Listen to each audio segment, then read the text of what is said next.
नमस्कार दोस्तों, एक बार फिर से स्वागत करता हूं मैं आपका अपने YouTube चैनल पर। साथियों, हमने लास्ट वीडियो में भारतीय संविधान के भागों के बारे में अध्ययन किया था। आज का वीडियो हमारा उसी क्रम में आगे है और आज हम भारतीय संविधान की अनुसूचियों के बारे में जानने का प्रयास करेंगे। छोटा वीडियो बनाएंगे ताकि आप अच्छे से चीज़ों को समझ सकें। साथियों, स्टार्ट करते हैं आज की क्लास।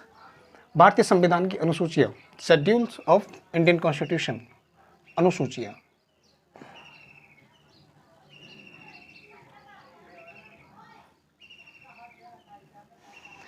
साथियों, भारतीय संविधान जब 26 नवंबर 1949 को बनकर तैयार हुआ तो उस समय इसमें 8 अनुसूचियाँ थीं।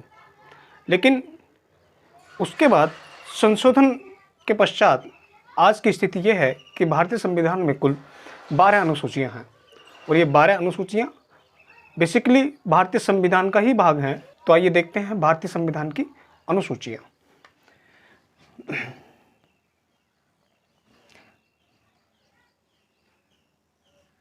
इधर देख लेते हैं हम अनुसूची की क्रम संख्या क्या होगी और इधर देखेंगे वह जो अनुसूची है वह किस विषय के बारे में हमें बताती है। देखते हैं, हम सबसे पहले देखते हैं प्रथम अनुसूची, फर्स्ट शेड्यूल।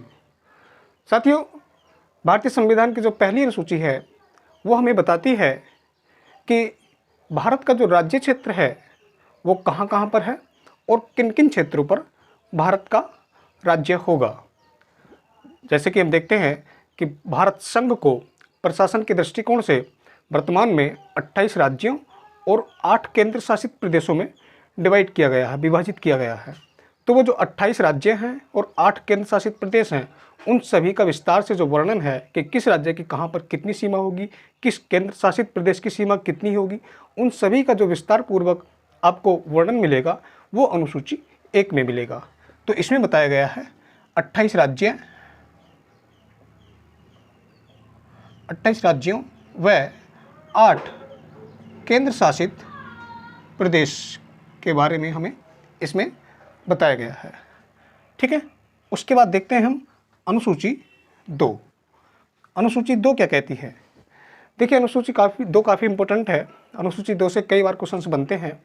अनुसूची 2 में क्या बताया गया है कि भारत के कुछ संवैधानिक पद जैसे कि राष्ट्रपति, लोकसभा अध्यक्ष, लोकसभा उपाध्यक्ष, राज्यसभा सभापति, राज्यसभा के उपसभापति, मंडलों में मतलब राज्यों में जो विधानसभाएं हैं या फिर विधान परिषदें हैं जहाँ जहाँ भी, उन सभी के सभापति और उपसभापति या फिर अध्यक्ष उपाध्यक्ष, उन सभी के बारे में, और इसके साथ साथ हाई कोर्ट के न्यायाधीश, सुप्रीम कोर्ट के न्यायाधीश। तो देखते हैं इसमें इन सभी के बारे में, वेतन के बारे में, वेतन भत्ते, उनको मिलने वाले पेंशन्स जो होंगी वो क्या क्या होंगी, इन सभी का जो वर्णन है वो अनुसूची 2 में मिलता है। वो कौन कौन लोग हैं जो अनुसूची 2 में शामिल हैं?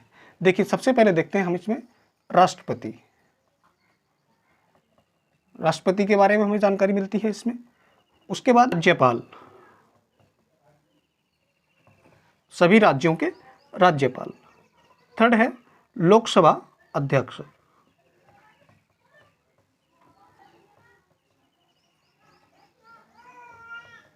लोकसभा अध्यक्ष और उपाध्यक्ष।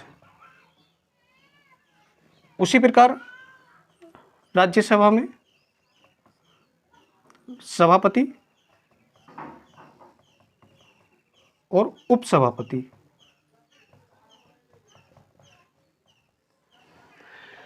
राज्यसभा में सभापति और उपसभापति। उसके पश्चात देखते हैं 5th नंबर पर है हाई कोर्ट के न्यायाधीश।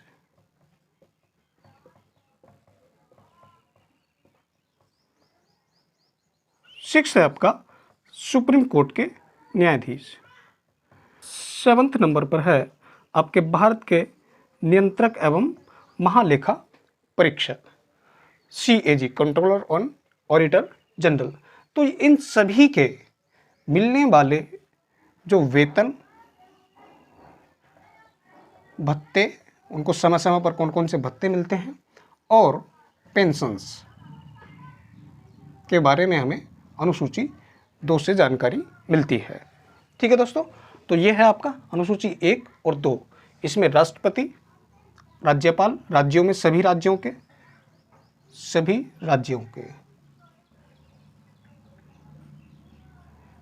ठीक है, लोकसभा अध्यक्ष, उपाध्यक्ष, राज्यसभा में सभापति, उपसभापति, हाई कोर्ट के न्यायाधीश, सुप्रीम कोर्ट के न्यायाधीश और सीएजी, इन सभी के मिलने वाले वेतन, भत्ते और पेंशन, इनके बारे में हमें अनुसूची 2 से जानकारी मिलती है।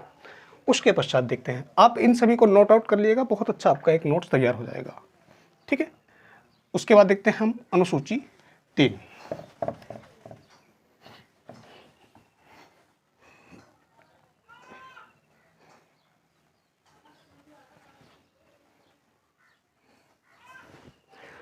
अनुसूची 3 में क्या बताया गया है दोस्तों?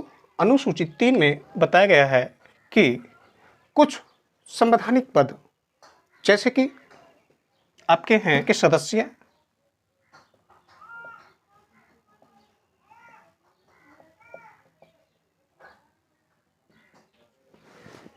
संसद के सदस्य, संघ में मंत्री,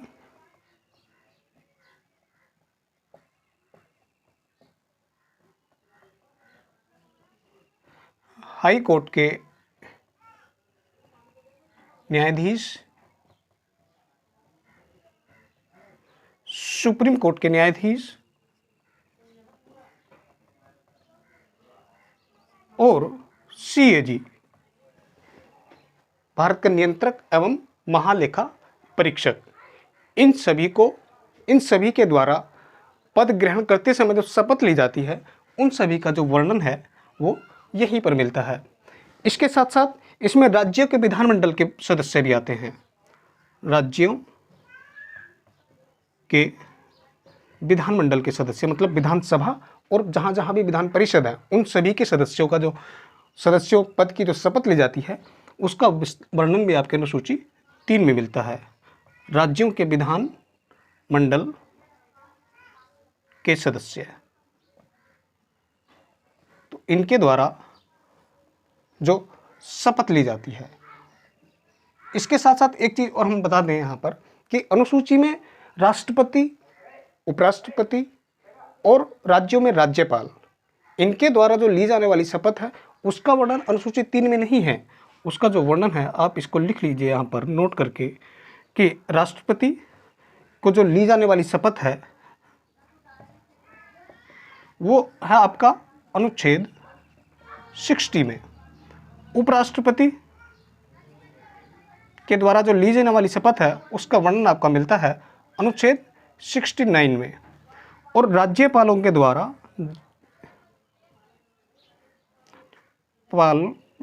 द्वारा ली जाने वाली शपथ, उसका जो वर्णन है वो मिलता है आपका आर्टिकल 159 में, ठीक है। तो ये 3 पद ऐसे हैं जिनके द्वारा ली जाने वाली शपथ है, उनका वर्णन अनुसूची 3 में नहीं मिलता है। बाकी सभी जितने भी संवैधानिक पद हैं, जैसे कि संसद के सदस्य हो गए, एमपी, राज्यसभा के, अभी लोकसभा के, संघ के मंत्री हो गए, वो मंत्री पद की शपथ ग्रहण करते हैं, हाई कोर्ट के न्यायाधीश हैं, सुप्रीम कोर्ट के न्यायाधीश हैं, सीएजी हैं, भारत के नियंत्रक एवं महालेखा परीक्षक, आर्टिकल 148, ठीक है। राज्यों के विधान मंडल के सदस्य मतलब विधानसभा और विधान परिषद, इसके इन सभी के द्वारा जो शपथ ली जाती है उसका जो वर्णन मिलता है आपका, वो मिलता है आपका अनुसूची 3 में। इसके साथ साथ राष्ट्रपति, उपराष्ट्रपति और राज्यपाल के द्वारा जो शपथ है वो इन आर्टिकल्स में मिलती है, यहाँ पर इनका वर्णन नहीं है, ठीक है। आगे बढ़ते हैं हम अनुसूची 4। आप इसको अच्छे से नोट कर लीजिएगा बढ़िया से। अनुसूची 4 में क्या है दोस्तों? अनुसूची 4 में बताया गया है कि राज्यसभा में प्रत्येक राज्य से कितनी कितनी सीटें होंगी, मतलब राज्यों का प्रतिनिधित्व राज्यसभा में कितना होगा, इन सभी का जो वर्णन है, इन सभी के बारे में जो हमें जानकारी मिलती है वो अनुसूची 4 से मिलती है। जैसे कि उत्तर प्रदेश है, राज्यसभा में उत्तर प्रदेश का प्रतिनिधित्व कितना है, वो है आपका 31 सीट्स का, मतलब राज्यसभा में उत्तर प्रदेश से 31 सदस्य चुनकर जाते हैं, ठीक है। तो राज्यसभा में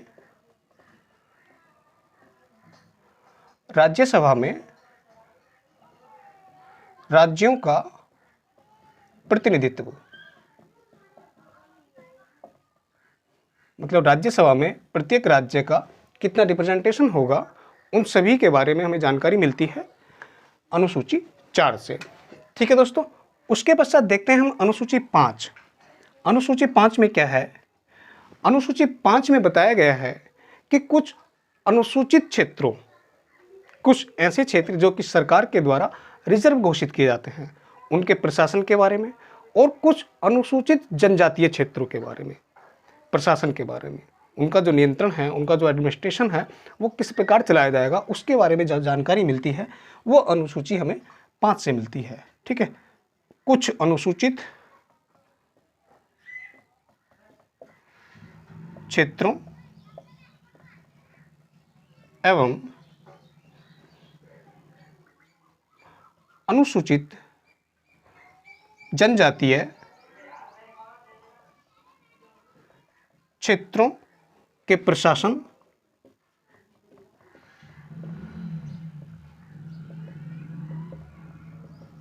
के बारे में उपबंध के बारे में प्रावधान।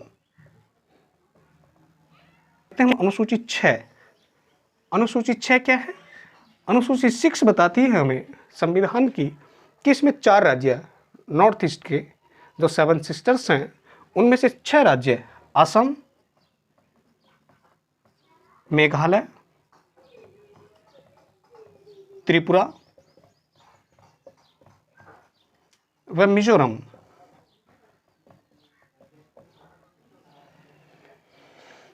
असम, मेघालय, त्रिपुरा और मिजोरम, इन 4 राज्यों के अनुसूचित जनजातीय क्षेत्रों के प्रशासन के बारे में जानकारी हमें अनुसूची 6 से मिलती है। ये 4 राज्य हैं स्पेशली, आप इसको ध्यान रखिएगा, ये 4 राज्य कई बार पूछे जाते हैं। असम, मेघालय, त्रिपुरा और मिजोरम के एसटी क्षेत्रों, अनुसूचित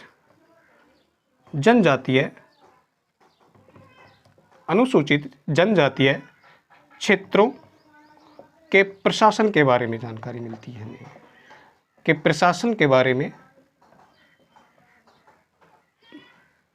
उपबंध या फिर आप।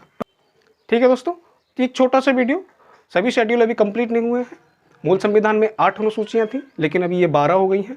अभी हमने सिर्फ 6 कवर की हैं एक वीडियो में, और नेक्स्ट वीडियो में हम बाकी जो बची हुई 6 शेड्यूल्स हैं, अनुसूचियाँ हैं, उनके बारे में समझने का प्रयास करेंगे और देखेंगे कि एक एक अनुसूची हमें क्या क्या बताती है।